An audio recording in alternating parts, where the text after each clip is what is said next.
আজকে আমি তোমাদের সাথে শেয়ার করব আমার বকবকের ভিডিও। তো স্কিপ না করে ভিডিওটা লাস্ট অবধি দেখতে থাকো। ওকে, বাই বাই। হাই এভরিওয়ান, কেমন আছো তোমরা সবাই? আশা করছি সবাই খুব খুব খুব ভালো আছো। আজকে আমি সকাল থেকে বাড়িতে প্রচন্ড বোর হচ্ছিলাম। তো ভাবলাম কি একটা ভিডিও করা যেতে পারে, একটা ভ্লগ করা যেতে পারে তোমাদের সাথে। তো ভ্লগ বলতে ওই তোমাদের সাথে একটু বকবক করবো, কারণ আজকে খুব খুব বোর লাগছে, খুব বোর লাগছে। আর স্পেশালি আজকে শীতটা কম আছে। মানে অন্যদিনে এখন বাজে হচ্ছে 11টা 2। সো অন্যদিনে আমি ঘুম থেকে উঠি হচ্ছে ন্যাচারালি 10:30, মানে শীতকালে মানে উঠি না ইচ্ছা করে। মানে এটা কিন্তু বলা ভুল হবে যে আমি ইচ্ছা করে, মানে আমার ঘুম ভাঙে না 10:30টায় উঠি, এমনটা কিন্তু না। আসলে শীতকালে না ঘুমটা একদম ভাঙতে চায় না, একদম ভাঙতে চায় না, মানে যে চোখ খুলে চোখ বন্ধ হয়ে আসে এরকম একটা ব্যাপার। সো আজকে আমি একটু তাড়াতাড়ি ঘুম থেকে উঠেও পড়েছি, প্লাস আজকে রোদ্দুর উঠেছে। তোমাদের দেখাচ্ছি, দেখো আমাদের জানলা বেয়ে কেমন রোদ। সো দেখেই বুঝতে পারছো নিশ্চয়ই আজকে রোদ্দুর উঠেছে। কালকে পর্যন্ত পুরো মেঘলা করেছিল ওয়েদারটা, কোনো প্রকার কোনো রোদ্দুর ছিল না, পুরো ঠান্ডা ওয়েদার। এমনকি বেলা 12টা 12:30 যখন বাজে তখনও কোনো রোদ ওঠেনি, পুরোপুরি মেঘলা। তো আমি তো প্রায় শ্যাম্পু করিনি 2 সপ্তাহ হয়ে গেছে, এই মেঘলা ওয়েদারের চোট আমি শ্যাম্পু করতে পারছি না। আমাদের এখানে সারাক্ষণ মেঘলা হয়ে থাকছে। আরে ভাই, ঠান্ডা থাকলেও যদি রোদ্দুরটা তেড়ে রোদ্দুর ওঠে না, খুব রোদ্দুর ওঠে, তখন কি হয়, যদি একটা কিছু করি তো রোদ্দুরে দাঁড়িয়ে আমি গাটা অ্যাটলিস্ট সেঁকতে পারবো। কিন্তু মানে ওয়েদারটা যদি মেঘলা থাকে তাহলে কিছু করা যায় না। তো আজকে রোদ্দুরটা উঠেছে, তো আজকে মনটা বেশ ভালোই আছে। আজকে আমি শ্যাম্পুও করবো। আর আমি ছাদে গিয়ে তোমাদের সাথে ব্লগটা শেয়ার করছি। আর ছাদে দেখো আমাদের ছাদটা, তোমাদেরকে আমি আগের ব্লগে বলেছিলাম যে আমার বাড়িটা কতটা পুরনো। আজকে তার প্রমাণ দেবো, শুধু প্রমাণ না, একদম হাতে নাতে প্রমাণ দেবো, দেখাবো তোমাদেরকে। আর আমি আজকে ছাদে যাবো, একটু রোদ্দুর পোহাতে আমার ভালো লাগছে না একদম, মানে কদিন ধরে তো রোদ্দুর ওঠেইনি, শরীরও ভালো না, রীতিমতো ঠান্ডা লেগে গেছে। তো এখন যাবো বাড়ির ছাদে একটুখানি দাঁড়াবো। সো আর এই যে এই গাছটা তোমরা দেখলে, এই গাছটা সম্পর্কে আমি একটা ভ্লগ ছেড়েছিলাম। তো আমাকে তোমরা প্লিজ একটু কমেন্ট করে জানাও যে এই গাছটার যত্ন অ্যাকচুয়ালি কিভাবে নিতে হয়। আমি সত্যিই জানি না। তো আমার মা এটাকে প্রত্যেকদিন একবার করে ওই 5-10 মিনিট 15 মিনিটের জন্য বা আধ ঘন্টার জন্য রোদ্দুরে দেয়। জল কিছু দেয় না। আর ওই যে ওই পাথরগুলো হয় না, অ্যাকোরিয়ামে যে পাথরগুলো থাকে, ওই পাথরগুলো এতে দেয়। তো এর এর বেশি আর কিছুই জানি না। তো তোমরা যদি কেউ জেনে থাকো প্লিজ আমাকে একটু কমেন্ট করে জানিও। তো চলো বাড়ির ছাদে গিয়ে তোমাদের সাথে দেখা হচ্ছে। তো এই যে আমি আমার বাড়ির ছাদে। সো প্রথমেই বলি, আমি হাঁপিয়ে গেছি, মানে পুরো 3তলা 4তলায়। সো উঠতে গিয়ে পুরোপুরি হাঁপিয়ে গেছি। কারণ আমি ছাদে উঠিও না এখন খুব একটা, মানে এখন উঠি না। বাট এই সামনে পৌষ সংক্রান্তি আসছে, তো পৌষ সংক্রান্তিতে উঠবো। কারণ ঘুরি ফুরি উঠবে, দাদারা উঠবে, সো তখন উঠবো। আর ন্যাচারালি খুব একটা ছাদে আসা হয় না। হয় না এই কারণে, প্রথম কথা ছাদটা অনেকটা উপরে, আর দ্বিতীয়ত হচ্ছে ছাদে এতটা হাওয়া দেয়, ভাল লাগে না আসতে। শীতকালে একদমই ভাল লাগে না আসতে, কারণ প্রচন্ড হাওয়া দেয় ছাদে।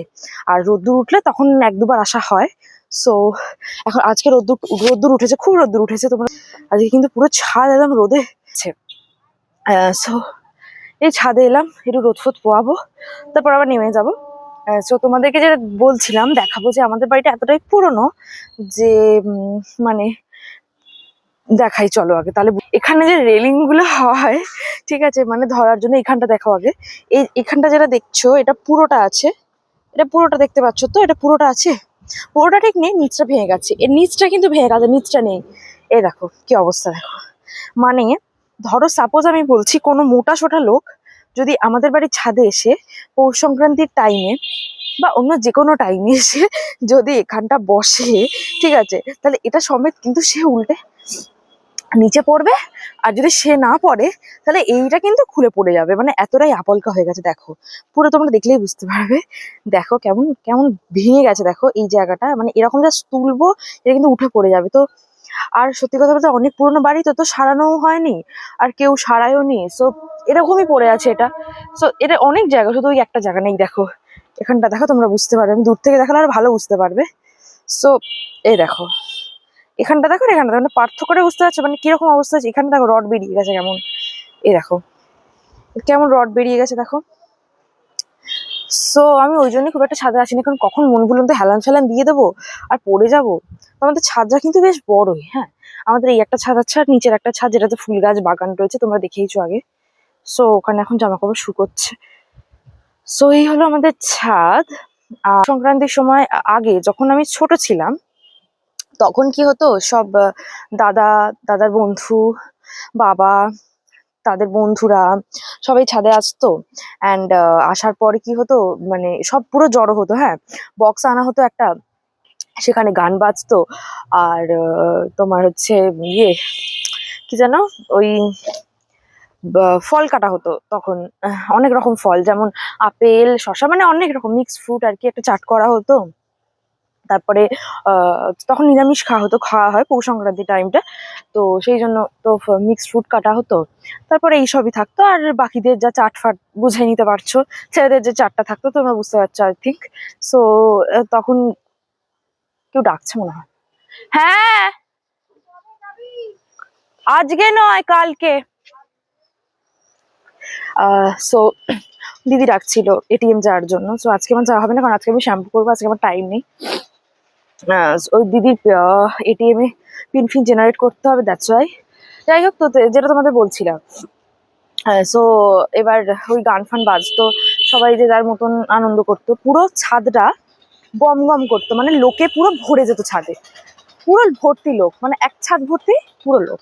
আর সব একটার দিকে সব মেয়েদের খাবার রাখা থাকতো, একদিকে ছেলেদের খাবার রাখা থাকতো। আর আমরা তখন ছোট ছোট, তো আমরা গানে নাচ করতাম, দাদারা ঘুড়ি ওড়াতো। সব থেকে আমি আমি স্পেশালি যেটা ভালোবাসতাম সেটা হচ্ছে লাটাই ধরতে।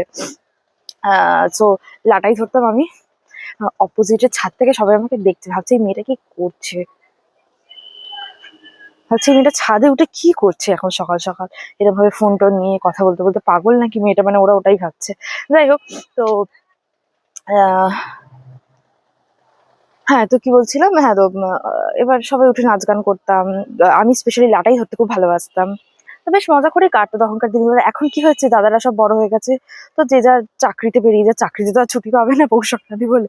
সো যে যার চাকরিতে বেরিয়ে যায়, আর বাকিদেরও বয়স হয়ে গেছে, তো এখন আর না আগের মতন ওই আনন্দটা হয় না। বাট হ্যাঁ, ওই ছাদে উঠি, সবাই ঘুড়ি ওড়াচ্ছে। এবার আমাদের বাড়ির আশেপাশে যেহেতু এতগুলো বাড়ি আছে, তো সব বাড়ি থেকে সব বাড়িতে অনেক ছেলে মেয়ে, তো সবাই পৌষ সংক্রান্তি টাইমটা ছাদে ওঠে, তারাও বক্স বাজায়, তারাও ঘুড়ি ওড়ায়। তো এগুলোই দেখি যে কার ঘুড়ি কাটলো, কে গান বাজছে, কারা কেমন মজা করছে, এগুলোই ছাদে দাঁড়িয়ে দাঁড়িয়ে দেখি। আর যদি কখনো আমাদের বাড়িতে কেউ আসে ছাদে ঘুড়ি ফুড়ি ওড়াতে, ব্যাস ওটুকুই, মানে আগের মতো আর সেই আনন্দটা হয় না। হুম। এখন ছাদে উঠলেই খালি মানে আগের কথাগুলো ভাবি কি, আগেই বেশ মজা হতো আগের দিনগুলো। বাট আনফর্চুনেটলি পুরোনো দিন তো ফিরে পাওয়া যায় না। যাই হোক, সো বাপরে কি হাওয়া দিচ্ছে, উফ। আমি যদি ক্যামেরা ধরি না, আমি যদি বকবক করতে থাকি, তো আমার কথা শেষ হবে না, আমি কথা বলেই যাবো, কথা বলেই যাবো, কথা বলেই যাবো। কত কত মিনিটের যে ভ্লগ হয়ে যাবে, সো আনকাউন্টেবল, হোয়াট এভার। কি জানো তো, আমরা যত বড় হই না, তত আমাদের সবকিছু কমতে থাকে, আমাদের বন্ধু বান্ধবের সংখ্যা কমতে থাকে, আমাদের ফ্যামিলিতে মানে আনন্দ জিনিসটা কমতে থাকে, সবকিছু কমে যেতে থাকে। মানে বাড়ে কি আমি তো বুঝতে পারি না ভাই, বড় হলে কি বাড়ে? শুধু বিয়েই হয়, আর ব্যাস। বড় হলে আর কিছু আই থিঙ্ক ডেভেলপ হয় বলে আমার তো মনে হয় না। যাই হোক, বেশ ভালোই লাগছে রোদ্দুরটা গায়ে লাগাতে, কারণ কদিন যা ঠান্ডায় কাটিয়েছি, আর একটু রোদ ওঠেনি, পুরো মেঘলা ছিল। সো এখন বেশ ভালো লাগছে রোদে কাটাতে, বেশ ভালো লাগছে। কিন্তু হাওয়াটা দিচ্ছে, প্রচন্ড হাওয়া চলছে একটা। হ্যাঁ, এরকম একবার হয়েছিল যে শীতকাল, ঠিক আছে, তখন আমি পড়ি হচ্ছে ক্লাস 9-এ। তো শীতকাল, বন্ধুদের সাথে বেরিয়েছিলাম, ঠিক আছে, বেরিয়েছিলাম বলতে পড়তেই গিয়েছিলাম যতদূর মনে আছে। তো মানে পড়া কমপ্লিট করে সেখান থেকে বেরিয়েছিলাম। এবার বেরিয়ে কি হচ্ছে, আমরা আমাদের শ্রীরামপুরে একটা ফেমাস জায়গা আছে, তো ওখানে গেছি ফাইন, আমরা ঘুরেছি, খাওয়া দাওয়া করেছি, মানে খাওয়া দাওয়া মানে ওই স্ট্রিট ফুড আর কি। সো সবকিছু করেছি, করে যখন বাড়ি ফিরছি না, আমাদের তিনজনকেই, তো আমরা তিনজন গিয়েছিলাম, তিনজনকে কুকুরে তাড়া করেছে। তখন বাজে হচ্ছে রাত্রির 10টা। তো এদিকে তো আমার মা বারবার ফোন করছে। তখন আমার ফোন ছিল না, তো আমার একটা বান্ধবীর ফোনে ফোন করছে বারবার, যে এত রাত হয়ে গেলে, এতক্ষণ পড়াশোনা, পড়ার ব্যাচে ফোন করেছে, পড়ার ব্যাচে ম্যাম বলছে ওরা তো প্রায় 2 ঘন্টা হলে বেরিয়ে গেছে। ব্যাস, এবার মা তো টেনশন পড়ে গেছে যে কোথায় গেল কোথায় গেল।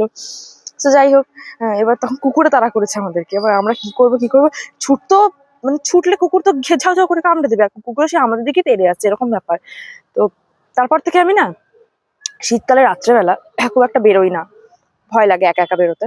শীতকালের স্পেশালি শীতকাল, কারণ শীতকালে ঠান্ডা থাকে, আশেপাশে লোকজন থাকে না, পুরো ফাঁকা ফাঁকা এলাকা থাকে। তো তো শীতকালের বেলা যদি রাত্রেবেলা বেরোই, তো যদি বাই চান্স ধরো একা যাচ্ছি, রাস্তা শুনশান পুরো ঠান্ডা, একটা কুকুরে তাড়া করে, ভাই কেউ এসে বাঁচাবে না, কেউ এসে বাঁচাবে না। তো আমি শীতকালের জন্য একা কোথাও বেরোই না।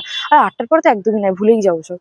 কেউ থাকলে আমার সাথে ওটা চলো, কোনো ব্যাপার নয়, বেরিয়ে যাই। বাট একা একা একদম নয়, একদম নয়, মানে একা একা আমি ভুলেই যাই। সামার মানে গরমকালটার সময় বেরোই, বাট শীতকালে একদম না।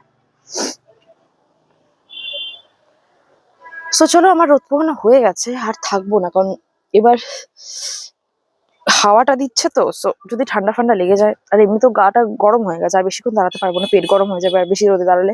আর আমার আবার মাইগ্রেন আছে, সো মাইগ্রেন থাকলে কি হয় বলতো, রোদ একদম সহ্য করতে পারি না। রোদ একটু মাথায় লাগলে তো মাথা পেছন দিকটা পুরো ব্যাক পেন স্টার্ট হয়ে যায়।